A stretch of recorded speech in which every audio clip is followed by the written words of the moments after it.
දැන් මම පුතා දන්නවා හීනවල ශේෂයෙන් ගණන් හදද්දී අපිට ප්‍රශ්නයක් එන්න පුළුවන් තව ආකාරයක් තමයි මොකද්ද වාරිකයක අගය හොයන්න. මම ඊට පස්සේ කියලා දෙනවා ඔයාලට පොලි ප්‍රතිශතය හොයන්නේ කොහොමද කරන්නේ කියලා. අපි දන්නවා හීනවල ශේෂයට ගැටළු ආකාර දෙකකට එනවා. එකක් තමයි වාරිකයේ සෙවීම, අනිත් එක තමයි පොලි ප්‍රතිශතයේ සෙවීම. දැන් මම මේ ආකාර දෙකම කතා කරනවා. මම මුලින්ම කියලා දෙන්නම් වාරිකයක් හොයන්නේ කොහොමද. දැන් මම මුලින්ම කියලා දෙන්නේ මේ 2024 සාමාන්‍ය පෙළ විභාගයේ තිබ්බ දත්ත ටික අරගෙන කොහොමද හීනවල ශේෂයට ගැටලුවක වාරිකයක අගය හොයන්නේ කියන එක. හරි? නමුත් 2024 අපෙන් අහලා තිබ්බේ පොලි ප්‍රතිශතය හොයන්න.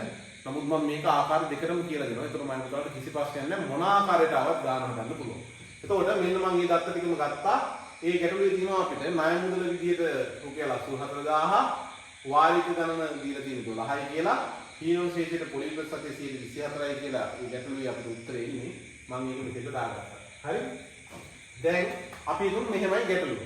ණය මුදල දීලා තියෙනවා, වාරික ගණන දීලා තියෙනවා, හීනවල ශේෂයට පොලි ප්‍රතිශතය දීලා තියෙනවා. අපිට හොයන්න තියෙන්නේ වාරිකයක අගය.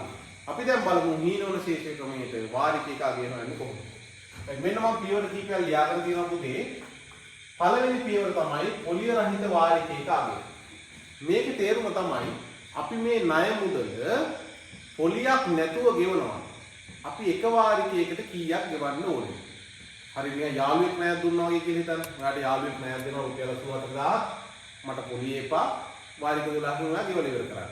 අන්න ඒ වගේ අදහසක්. එතකොට බලන්න අපිට තියෙන ණය මුදල තමයි 84000. 84000 අපි ගෙවන්න ඕනේ කිසිම පොලියක් නැතුව වාරික 12ක්.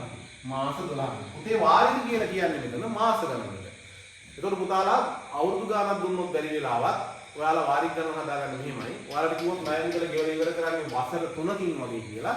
ඔයාලා එතකොට වාරික ගණන දැනගන්න ඕනේ. වාරික ගණන හොයන්නේ වසර 3යි කියනකොට වාරික ගණන හොයන්න 3 වැඩි කරන්න ඕනේ 12යි. කොටින්ම කියනවා පුතේ වාරිකයක් කියන්නේ මාස ගණන. වාරික ගණන කියන්නේ මාස ගණන. ඒතර අවුරුදු 3ට තියෙන මාස ගණන බලන්න 3 වරක් 36යි. එහෙනම් වාරික ගණන 36යි. අන්න ඒ වගේ. එතකොට දැන් බලමු පොලිය රහිත වාරිකයක අගය කියලා කියන්නේ අපේ ණය මුදල 84000යි අපි ඒක එහෙනම් පොලිය නැතුව වාරික 12කින් ගෙවලා ඉවර කරනවා. එතකොට 84000 බෙදන්න ඕනේ පුතේ එහෙනම් අපි කීයද 12යි. එතකොට අපිට උත්තරේ එනවා කීයද 84000 අපි බෙදනවා 12න් රුපියල් 7000යි. අපිට උත්තරේ එනවා රුපියල් 7000යි කියලා. එහෙනම් ඔයා 7000 ඒවා 12 ගෙවලා ඉවර කරපු ගමන් ඔයාගේ ණය මුදල සම්පූර්ණයෙන් ඉවරයි. පොලියක් මොකුත් නැහැ නිකන් ණය මුදල විතරක් ගෙවලා ඉවර වෙනවා. නමුත් අපේ දැන් පොලිය අය කිරීමේ ක්‍රමයක් තියෙනවනේ මේකේ. හීනවල ශේෂයෙන් පොලිය අය කරන්නේ. අපි මුලින්ම බලනවා හැබැයි පොලිය නැතුව ගෙවනවා නම් කීයක්ද වෙන්නේ වාරිකය. දැන් අපි ඊගාව පියවරෙන් නම් කරන්නේ මේ ක්‍රමයට පොලිය හදන එක. දැන් දෙවෙනි පියවරේදී නම් අපි කරන්නේ මෙන්න මේ පොලිය නැති වාරිකයකට මේ මාසෙකට එන වාරිකයකට පොලිය රහිත වාරිකයකට පොලිය හදන එක තමයි කරන්නේ. ඒතර මම පුතාලා අපි කරන්නේ මෙහෙමයි 7000 අරගෙන අපි මොකද කරන්නේ 7000ට පොලිය හදනවා. දැන් බලන්න මම පුතාලා අපිට මාසෙකට පොලිය නැතුව ගෙවන්න තියෙන රුපියල් 7000යි. මම මේ 7000ට පොලිය හදනවා. ඒක පොලිය හදද්දී අපි මෙතන කොහොමද හදන්නේ? මේ තියෙන්නේ මාසෙකට ගාන නිසා මම 7000 වැඩි කිරීම මෙතන පොලි ප්‍රතිශතයේ 100ට කීයද කියලා දාද්දී හොඳට කල්පනාවෙන් දාන්න මම පුතාලා 100ට 24 නෙමෙයි දාන්නේ මාසෙකට පොලි ප්‍රතිශතයේ මේක දාන්න. දැන් පොලියක් හදන්න යන්නේ. ඒතර 7000ට පොලි ප්‍රතිශතය කියන්නේ 124යි. එහෙනම් 7000ට 100ට 24 නෙමෙයි මෙතන දාන්නේ. මේක හොඳට මතක තියාගන්න. මෙතන මාසෙකට මේ ණය මුදල තියෙන නිසා මාසෙකට ගෙවන්න ඕන ණය කොටස නිසා අපි මෙතනදී ප්‍රතිශතයේ විදිහට දාන්නේ 124 කියන වාර්ෂික පොලි ප්‍රතිශතය නෙමෙයි මාසිකට පොලි ප්‍රතිශතය. එහෙනම් අපි මේ ගැටලුවේ මාසිකට පොලි ප්‍රතිශතය හොයාගන්න ඕනේ. ඔයාලා මාසිකට පොලි ප්‍රතිශතය හොයන්න ලේසිම ක්‍රමය තමයි පුතේ වාර්ෂික පොලි ප්‍රතිශතය බෙදන්න 12. 24 12න් බෙදපුවම 2යි. හරිනම් මෙතන උත්තරේ නෝන පුතේ 2. හරි. ඉතින් උත්තරේ නෝනේ 2. හැබැයි ඔයාලා වාර්ෂික පොලි ප්‍රතිශතය මෙතන දානවා නම් මේක 24යි කියලා ඔයාලට පුළුවන් මෙහෙම වැඩක් කරන්න මේක අහපව වැඩි කරන්න 12න් එකකින්. එතකොට ඔයා මේ 24 12න් බෙදුවා වගේ තමයි. එහෙනම් මොකද්ද මෙතනදි කරන්නේ? මාසයකට ගෙවන්න ඕන ගාන ගන්නවා. ඒකට පොලිය හදනවා. පොලිය හදන්නත් පොලි ප්‍රතිශතය ඕන වෙනවා. හැබැයි වාර්ෂික පොලී ප්‍රතිශතය නෙමෙයි දාන්නේ අපි මෙතෙන්ට මාසික පොලී ප්‍රතිශතය. ඔයා වාර්ෂික පොලී ප්‍රතිශතය දැම්මොත් අනිවාර්යෙන් මේක 12න් බෙදන්න ඕනේ. 12න් බෙදනවා කියන්නේ 12න් එකකින් ගුණ කරනවා කියන්නේ. දැන් බලන්න මේක අපිට ලේසි වෙන මම මෙහෙම දාලා තියෙන 12න් එක අපිට මෙතන කැපෙනවා 24ට 12 ඒවා 2යි 12ට 12 1යි 100 100 1යි 70 බෙදුවාම 70ක් ඉතුරු වෙනවා. අපිට උත්තරේ එනවා කීයද? 70 ඉතුරු වුණා 2 ඉතුරු වුණා. 70 වෙනවා 2ක් 140යි. එහෙනම් මෙන්න මේ රුපියල් 7000ක් අපිට පොලිය ආවා. රුපියල් 140යි. යට කවුරුවත් ඉතුරුන්නේ නැහැ පුතේ. ඒක ඉතුරුනේ ඒක බිල්ල කියලා වැඩක් නැහැ. එහෙනම් මම මෙතන දිගරේ පොලිය නැති වාරිකයකට පොලිය හෙව්වා. දැන් අපේ ඊගාව පියවර තමයි මොකද්ද? මාස 1ක ගණන සෙවීම. මේක පුතේ පැහැදිලි කරන්න ගියොත් ලොකු කතාවක්. ඒක නිසා හොඳට මතක තියාගන්න මේ මාස 1ක ගණන කියන එකක් අපි හොයන්න ඕනේ මේකෙදි. මේ මාස 1ක ගණන වෙන සූත්‍රයක් තියෙනවා. මෙන්න මේ සූත්‍රේ n කියලා කියන්නේ හොඳට මතක තියාගන්න වාරික ගණන. එහෙනම් මෙන්න මේ සූත්‍රයේ අපි දාලා මේ මාසෙක ගණන කියන එක හොයන්න ඕනේ. හින්ද දාන්නේ අපි වාරික ගණන 12යි 12 බෙදීම 2. මෙතන වරහන් ඇතුලේ 12 එකතු කිරීම 1. මම ඉන් තියෙන හැම තැනකම 12 දැම්මා. ඒක මෙතන උත්තරේ එනවා 12 දෙකෙන් බෙදුවම 6යි. මෙතන 13යි. උත්තරේ නම් පුතේ 6 වරක් 3 18යි. එකක් ඉතිරි 6 වරක් 6යි 1යි 78යි. එතන මාසෙක ගණන අපිට 78යි කියලා. එතකොට මෙන්න මෙතන අපිට ආවා රුපියල් 140ක පොලියක් හැදෙනවා. දැන් අපි ඊගාව පියවරේදී කරන්නේ මුළු පොලිය කියන මේ අපි හීනන ශේෂයේ පොලිය ක්‍රමයට අපි මේ ණයමතර ගෙවල ඉවර කරද්දී ගෙවන්න ඕන මුළු පොලිය කීයද කියලා බලන්න. මෙන්න මේ මුළු පොලිය හොයන්න පුතේ මෙහිමයි. මෙන්න මේ මාස 1ක ගණනයි පොලිය රහිත වාරිකයකට පොලියයි කියන දෙන්න ගුණ කරන්න ඕනේ. ඒක අපි හැමතිස්සෙම කරන්නේ මුළු පොලිය හොයන දෙවෙනි පියවර සහ තුන්වෙනි පියවර ගුණ කරන්නේ. එතකොට මාස 1ක ගණනනවා 70ට වැඩි කිරීම පොලිය රහිත වාරිකයකට පොලියනවා රුපියල් 140. දැන් මේක ගුණ කරද්දී පුතව දන්නවා අපි මෙහෙම කරන්නේ පාඩම විදියට කියන මෙන්න 78 වැඩි කිරීම 140. ඒතර අපිට මේක ගුණ කරද්දී සරලව ගුණ කරන්න පුළුවන් කොහොමද? 78ට බිඳුව දාගන්න 14න් කඩලා ගුණ කරලා දාන්න. ඊයේ 4 වරක් බිඳුවයි 4 වරක් 32යි 3ක් ඉතිරි 4 වරක් 28යි 3යි 31යි. එක් වරක් බිඳුවයි කියලා එකක් අයින් කරලා මේ පැත්තෙන් දාන්නේ එක් වරක් 8යි එක් වරක් 7යි. බිඳුවයි 2යි 9යි 10යි අපිට පොලේ එනවා 10920.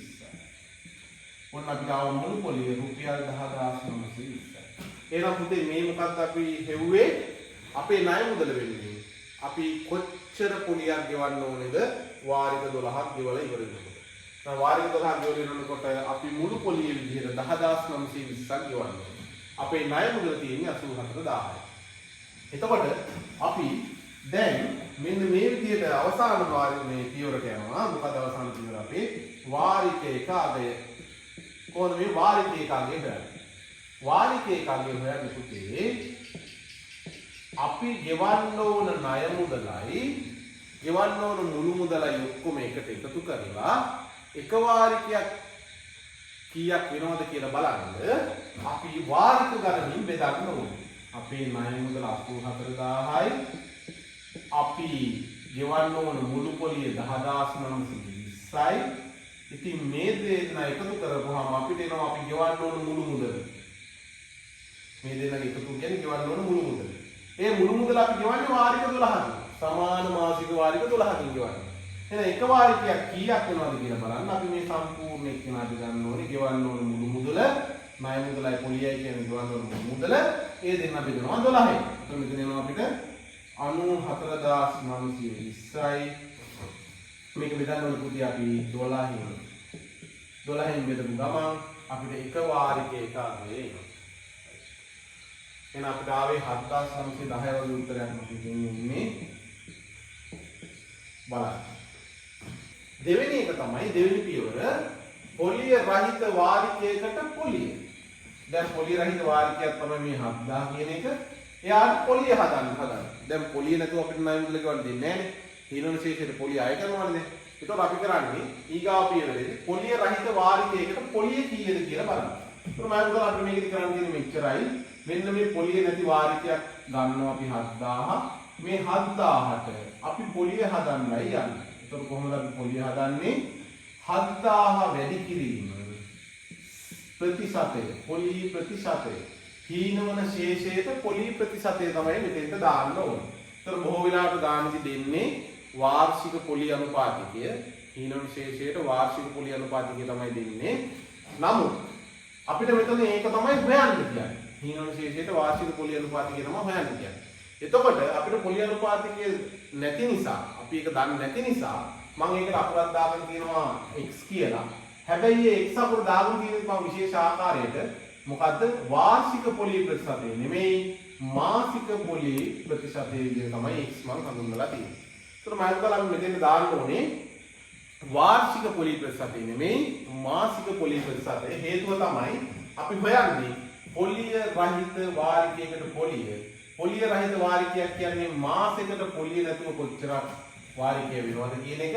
ඒතකොට මාසයකට වාරිකයකට පොලිය හොයන නිසා පොලි ප්‍රතිශතය විදිහට අපි දාන්නත් ඕනේ මාසයකට පොලි ප්‍රතිශතය. එහෙනම් මම හිතලා මම දැම්ම ඔන්න x කියලා. මම මෙතන x කියලා අරන් තියෙන්නේ මාසයකට පොලි ප්‍රතිශතය. එතකොට අපි x ට උත්තරයක් හොයාගත්තට පස්සේ ඒක 12න් වැඩි කරපු ගමන් අවුරුද්දකට පොලි ප්‍රතිශතය අපිට පහසුවෙන් හොයාගන්න පුළුවන්. එතකොට මෙන්න බලන්න මෙතෙන් x කියලා දාගත්තා 100x 100ට x කියලා මම අරන් තියෙන්නේ. එතකොට මාසික පොලි ප්‍රතිශතය x නිසා 100න් x කියලා දැම්මා. 7000ට 100ට x ගානේ පොලිය කීයක් එනවා? මෙන්න මෙතන බිංදුවෙන් කැටෙනවා. උත්තරේ මට ලැබෙනවා 70 වැඩි කිරීම x 70යි x කියලා. එහෙනම් ඔන්න පොලිය රහිත වාරිකයකට පොලියනවා 70යි x. ඊගා පියවරේදී අපිට කතා කරන්න තියෙන පුතේ මාස ඒකක ගණන. මාස ඒකක ගණන කියලා කියන්නේ මොකක්ද කියලා හොඳට බලා ගන්න මෙතනදී සූත්‍රයක් තියෙනවා අපිට මේ මාස ඒකක ගණන කියලා එක හොයන්න. මේ මාස ඒකක ගණන කියන එක අපි ලොකුවට අර්ථ දක්ව ගන්න කිව්වොත් මේ වෙලාවේ වලට මේ කාලේ මදි අපිට මේ විභාගෙට මේ ගාන ඉක්මනට ගොඩ දා ගන්න ඕන නිසා මේක මතක තියාගන්න. මාස ඒකක ගණන කියන එකට හොයන්න සූත්‍රයක් තියෙනවා n බෙදීම 2යි n × 1. මේකෙදි පුතේ n කියලා කියන්නේ වාරික ගණන. මේකේ හැම තිස්සෙම n කියලා කියන වාරික ගණන. ඒතර මේ තියෙන්නේ වාරික ගණන බෙදීම 2 වරහන වාරික ගණන එකතු කිරීම 1. now වාරික ගණන විතර 12යි. ඊට මම 12 බෙදනවා දෙකෙන් ආය 12 එකතු කිරීම. ඒතර මෙතන 12 දෙකෙන් බෙදුවාම 6යි. මෙතන 12යි 1යි 13යි. උත්තරේ එනවා 6 වරක් 3 18යි. 6 වරක් 1 6යි 1යි 7යි 78යි. මේ මාසෙක ගන්න කියන එක මම පුතලා ලොකුට මෙතන හිතන්නකෝ මේක මතක තියාගන්න. දැන් මේක ලොකුට පැහැදිලි කරන්න ගියොත් එහෙම ලොකු තීර කොටසක් පැහැදිලි කරන්න වෙනවා. ඒ නිසා අපි මේ විදිහට මතක තියාගෙන ගැටලුව හදාගන්න යනවා. එතකොට මුළු පොලිය ඊගා පිළිවෙලම අපි මුළු පොලිය ඉතින් මුළු පොලිය ලැබෙන්නේ මෙන්න මේ පොලිය රහිත වාරිකයකට ආපු පොලියයි මෙන්න මේ මාසයක ගන්නයි දෙන්න ගුණ කරන්න ඕනේ. එතකොට එහෙනම් හැමතිස්සෙම මුළු පොලිය හැදෙන මේ දෙවෙනි පියවරයි තුන්වෙනි පියවරයි දෙන්නාගේ ගුණිතය. එහෙනම් මම මුළු පොලියේ විදිහට ගන්නවා මෙතන කවුද? 70යි x වැඩි කිරීම. කවුද? අපිට අතන උත්තරයක් ආව කවුද? 78. 70යි x වැඩි කිරීම 78. දැන් බලමු අපිට උත්තරේ කීයද එන්නේ කියලා. ඔන්න 70යි x වැඩි කිරීම 78 අපිට ආවා මුළු පොලියේ විදිහට. දැන් මම මෙයාව සුළු කරන්නේ නැහැ තවදුරටත්. මේක මෙහෙම තියාගන්නවා. හේතුව පස්සේ ගන්න සුළු කරද්දී තේරෙම නැත්නම් මම කියලා දෙන්න. මුළු පොලිය අපිට ආවා 70x වැඩි කිරීම 78. දැන් මට හොයන්න ඕනේ x. මගේ අරමුණ තමයි මේ පොලි ප්‍රතිශතය සෙවීම. ඒතර මෙතන x කියලා මම අරන් තියෙන මාසික පොලි ප්‍රතිශතය. නමුත් මට හොයන්න ඕනේ වාර්ෂික පොලි ප්‍රතිශතය හිමිවන ශේෂයට. නමුත් මම මාසික පොලි ප්‍රතිශතය මුලින්ම හොයලා ඒක 12 වැඩි කරලා මම වාර්ෂික පොලි ප්‍රතිශතය හොයන්න තමයි මේ උත්සාහ කරන්නේ. එතකොට දැන් මට ආව මුළු පොලියේ 70යි x වැඩි කිරීම 78යි කියලා මේක හොඳ පියවරක්. මේ බලන්න මේ ඇවිල්ලා තියෙන මුළු පොලිය මට x ඇසුරින් මෙන්න මෙතනත් එයාලා මුළු පොලිය කෙලින්ම දීලා තියෙනවා 10920යි. එතකොට මට කරන්න තියෙන්නේ හරි සරල වැඩක්. දැන් මෙතනින් මේ කතන්දර ඉවරයි. අපිට ඊගාව තියෙන සාමාන්‍ය සරල සමීකරණයක් සුළු කරන්න. මෙන්න බලන්න 70යි x වැඩි කිරීම 78 සමාන වෙනවා පුතේ. මේ ආවෙත් මුළු පොලිය. මෙතන තියෙන්නේ මුළු පොලිය. කීයද? 10920. ඔන්න මම හිතලා අපිට මුළු පොලිය අපිට ආව x ඇසුරින් කීයද 70යි x වැඩි කිරීම 78යි. එතකොට මෙන්න අපි එක ආකාරයකට මුළු පොලිය හොයාගත්තා. එතකොට මෙන්න අපිට තවත් ආකාරයකට මුළු පොලිය ගන්න ගැටලුවේ කෙලිම දීලා තියෙනවා 10920යි කියලා. අපි x ඇසුරින් මුළු පොලිය හොයාගත්තා. දැන් ඉතින් අපිට ඉතින් සරල වැඩක් අපිට තියෙන්නේ 70යි x වැඩි කිරීම 78 සමාන කරගන්න 10920. ඒ පුතේ මම මෙහෙම කරේ මේ බලන්න. මෙතනක් තියෙන්නේ මුළු පොලිය. මෙතනක් තියෙන්නේ ඇවිල්ලා මුළු පොලිය. මුළු පොලිය මෙතන x ඇසුරින් තියෙනවා. මෙතන කෙලිම මුළු පොලියට උත්තරේ තියෙනවා. එහෙනම් මට පුළුවන් මේ දෙන්න සමාන කරගන්න. උත්තර මේ දෙන්නගෙන්ම ලැබිලා තියෙන එකම දේ මුළු පොලිය. ඒක නිසාම x ඇසුරින් ආපු මුළු පොලිය මෙන්න මේ මුළු පොලියේ අපිට දීලා තියෙන දත්තයට සමාන කරනවා. දැන් මේක සුළු කරන්න තියෙන පුතේ අපි මෙහෙම කරමු. මේ පැත්තේ x තනි කරගමු. මේ සියල්ල අනිත් පැත්තට අරගෙන. මට ඕනේ x තනි කරගන්න. අපි දන්නවා සමීකරණයක නොදන්නා පදේ තනි කරගද්දී ඉතුරු පද සියල්ල අපි එහා පැත්තට අරගෙන ඕනේ.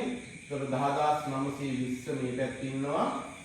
බෙදීම දානවා මම. ඒ බෙදීම දාන්නේ මෙන්න බලන්න මෙතන x එක 70 ඉන්නේ වැඩි කිරීමකින්. ඒකට වැඩි කිරීම 70 එහා පැත්තට යද්දී බෙදීම 70ක් වෙනවා. ඒ වගේම මෙතන 70ට පුත් ඉන්නවා ගුණ කිරීමක් විදියට x එක සම්බන්ධ වෙලා ගුණ කිරීම 70ට එහා පැත්තට යද්දී බෙදීම 70ක් වෙනවා. දැන් ඔන්න අපිට පුළුවන් මෙතනදී සුළු කරන්න මෙන්න මෙතන බිඳුවට බිඳුව කැපිලා යනවා. මොකද්ද මේ කැපුණා කියන්නේ? පුතේ මෙතන මේ කැපුණා කියලා කියන්නේ 10920ත් 10න් බෙදුණා 70ත් 10න් බෙදුණා 70ට 10 7යි 10920 10න් බෙදපුවාම 1092යි. මම ගන්නවා මෙතන අපිට සුළු කරගෙන ඉලිසියෙම 1092 බෙදෙනවා පුතේ 7න් බලන්න 10ට 7 1යි 4කට 7යි 3ක් ඉතිරි 39ට 4ක් 5යි 35යි 4ක් ඉතිරි දෙක ගත්තා 42ට 4ක් 6යි 6ට 42යි ඉතිරි එහෙනම් අපි බයින් කොහොමද කරන්නේ කොහොමද 4ට 7 1යි මෙන්න මෙයා කෙලින්ම කැපෙනවා කීයද 156යි මම උදේ උත්තරේ නෝ අපිට මෙන්න මෙහෙම 156 බෙදීම 70ට කියලා මම තව පියවරක් ඉස්සරහට ගන්නවා ඒක බොලේ කපන්න බැරි නිසා අපිට වෙන 78 156 2යි දෙක බෙදීම 1 කියලා කියන පුතේ උත්තරේ 2යි. එහෙනම් අපිට එනවා මාසික පොලි ප්‍රතිශතය 100ට 2යි කියන්නේ. බලන්න හරි ලස්සන උත්තරයක් ආවා. එතකොට අපිට ඕනි මාසික පොලි ප්‍රතිශතය නෙමෙයි පුතේ මෙතන අපිට ඕනි වාර්ෂික පොලි ප්‍රතිශතය. වාර්ෂික පොලි ප්‍රතිශතය. එතකොට මාසික පොලි ප්‍රතිශතය 100ට 2යි නම් වාර්ෂික පොලි ප්‍රතිශතය හොයන්න මේක 12යි වැඩි කරන්න ඕනේ. ඒතර උත්තරේ නම් පුතේ 124යි. දැන් මම බලන්න හරියට සරලයි වැඩේ. අපිට ආවා වාර්ෂික පොලි ප්‍රතිශතය 124යි.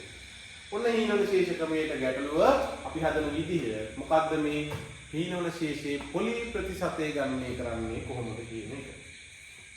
එතකොට අපිට තව ආකාරයක් තියෙනවා මේකේ වාරික සෙවීම කියන ආකාරය. ඒතර ගිය අවුරුද්දේ අපිට ඇවිල්ලා තියෙන පොලි ප්‍රතිශතය හොයන්න සමහරට මේ අවුරුද්දේ වාරික ගණන් ඉන්නත් පුළුවන්. මේ ආකාරයෙන්ම ගැටලුව ඉන්නත් පුළුවන්. අපි කියන්න බෑ ඉතින් කොයි ක්‍රමයකද කියලා. ඔන්න මම කාලා බලන්න මේක හොඳට අධ්‍යයනය කරලා යන්න සමහර විට මේ විදිහේ ආකාරයේ ගැටලුවක් එන්න පුළුවන්. එතකොට පුතේ 2024 ගැටලුවේදී අපිට මේ ගාන දීලා තිබ්බේ කොහොමද? මෙන්න මෙතන දීලා තිබ්බේ මුළු පොලිය තමයි දීලා තිබ්බේ. දැන් බැරි වෙලාවක් පුතේ මෙහෙම දුන්නොත් මේ ගැටලුව වාරිකයක අගය දීලා තිබ්බෝ. ණය මුදල දීලා තියෙනවා, වාරික ගණන දීලා තියෙනවා, වාරිකයක අගය දීලා තියෙනවා. දැන් මෙන්න මේ ආකාරයෙන් වාරිකයක අගය දීලා තිබ්බොත් මේ ගැටලුවම කොහොමද අපි හදන්නේ කියලා බලමු.